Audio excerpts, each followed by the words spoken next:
mahiri wa hali ya juu katika mchezo wa kabumbu, lakini wamecheza kwa kujitoa kwa moyo wao wote. Kwa hakika wameipa Tanzania heshima kubwa sana, na ndio maana kwa niaba ya serikali ya Jamhuri ya Muungano wa Tanzania nichukue nafasi hii kuwapongeza sana kwa hatua hiyo walioifikia ya kulipambania taifa letu katika mchezo huu wa AFCON. Na sasa Tanzania imeingia katika timu shindani za mashindano ya AFCON na sio mshiriki au msindikizaji. Nifikishe kwao na Watanzania wote salamu nyingi za Mheshimiwa Rais wa Jamhuri ya Muungano wa Tanzania Dr. Samia Suluhu Hassan, ambaye ameniagiza nifike hapa kuwapokea wachezaji ambao baada ya mechi yao alichukua uamuzi wa kuwapelekea ndege ambayo imekwenda kuwachukua na kuwaleta hapa, ikiwa ni moja ya dalili au moja ya ishara ya kuheshimu kazi kubwa ya kizalendo ambayo wameifanya. Nami nichukue nafasi hii kumshukuru sana Dr. Samia Suluhu Hassan kwa kuiwezesha Taifa Stars kwa hali na mali, lakini kuiwezesha sekta ya michezo kwa hali na mali kufikia hatua hii ambayo tumefikia. Na yeye mwenyewe tarehe 10 atakutana na wachezaji wote wa Taifa Stars na wachezaji wa michezo mingine ambao wameshinda katika mashindano mbalimbali, yawe ya riadha, yawe ya cricket, kwa chakula cha mchana pale Ikulu, ili kuweza kuwapongeza wote kwa kazi nzuri ambayo wameifanya.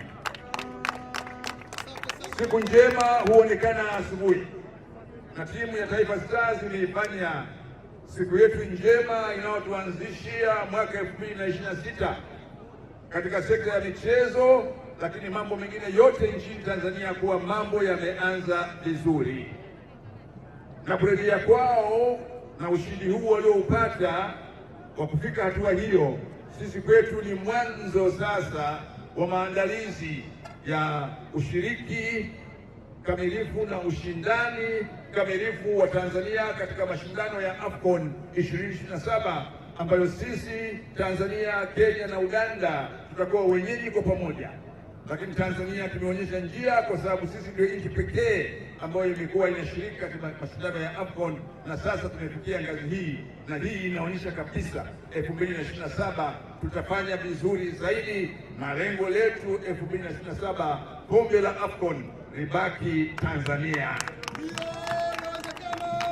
Kwa hiyo niwashukuru wananchi wote wa Dar es Salaam ambao mmejitokeza kuja kuwapokea wenzetu, kuwapa hamasa, lakini kuonyesha tunathamini shughuli kubwa walioifanya Morocco. Ombi langu kama alivyosema mkuu wa mkoa wa Dar es Salaam, ndugu wa Dar es Salaam na Watanzania wote, tutunze amani ya nchi yetu, tuilinde amani ya nchi yetu, tuulinde umoja wa taifa letu, tuulinde mshikamano wa taifa letu. Na moja ya vitu ambavyo vinaashiria umuhimu wa amani katika taifa lolote ni ushiriki wake katika michezo. Tunaweza kushiriki katika michezo Morocco na tutashiriki sehemu nyingine, kwa sababu sisi ni nchi yenye amani, sisi ni nchi yenye umoja, sisi ni nchi yenye mshikamano. Na hayo yote yatufanye sasa kwa wivu mkubwa zaidi tuendelee kuilinda amani ya nchi yetu, wakati tunafanya mambo mengine yote, yawe ni ya kujenga nchi yetu, yawe ya kuimarisha utawala bora, yawe ya kuimarisha mifumo ya haki, yawe ya kushughulikia changamoto mbalimbali za Watanzania wa rika zote. Amani ni msingi wa taifa letu, na amani ndio nguzo ya taifa letu, na amani ndio alama ya Utanzania. Hakuna taifa ambalo halina kitu linachokithamini, taifa ambalo halina kitu ambacho halikithamini na liko tayari kwa gharama yoyote kukilinda, basi taifa hilo halitambui wala halitanabahishi.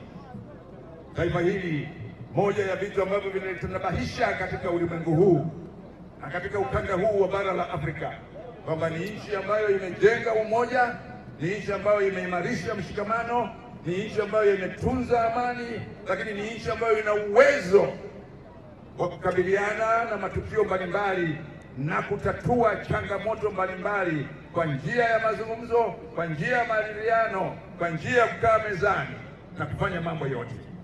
Na moja ya nyenzo hizo kubwa ni michezo. Kwa hiyo hamasishe vijana wote wa Tanzania tushiriki katika michezo. Michezo sasa ni burudani, michezo sasa ni ajira, michezo sasa ni alama na fahari ya taifa lolote lile, na ndio maana Dr. Samia Suluhu Hassan amewekeza fedha nyingi katika sekta ya michezo, iwe ni ujenzi wa viwanja, uimarishaji wa miundombinu mbalimbali, na sasa uimarishaji wa timu ya Taifa Stars. Na wengi wamesema